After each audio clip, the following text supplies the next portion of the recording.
For more details on the House Committee briefing regarding the missing Sabongeros, we're now going to Mobile Journal Arles de los Santos, who is with us via Zoom. Hi Arles, good morning. Napag-usapan din daw yung tungkol sa online sabong. Ano yung detalye na naibigay ng DICT?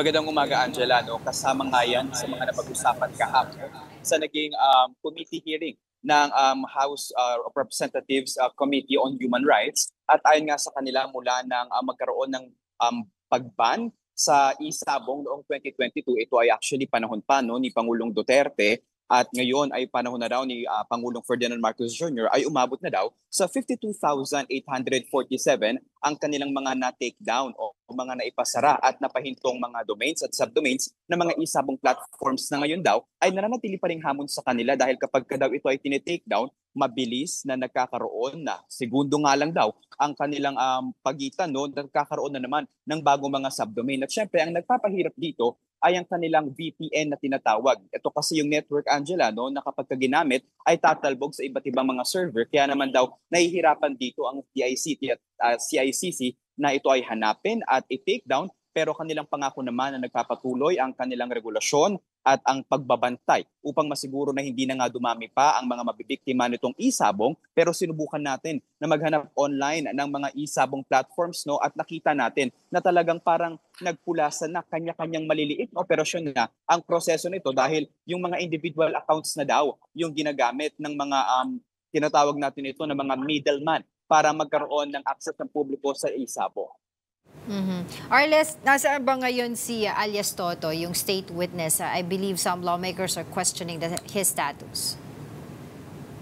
Kahapon, Angela, ay natanong din yan sa House of Representatives pero binigyan linaw naman ng DOJ na si alias Dondon daw ay nagpapatuloy pa din daw naman ang kooperasyon sa DOJ. Pero syempre natanong ang kalagayan ng kanyang Witness Protection Program application na ayon nga sa ating mga kasama kahapon ay ongoing pa daw ang proseso. Medyo natatagalan lamang dahil nga kailangan ng ilan pang mga papel at ilan pang mga procedure para siya makapasok doon sa Witness Protection Program. Pero ayan daw ay patuloy na titignan ng ating mga kasama at sisiguruhin na nasa ligtas na kalagayan si Dondon Patidongan.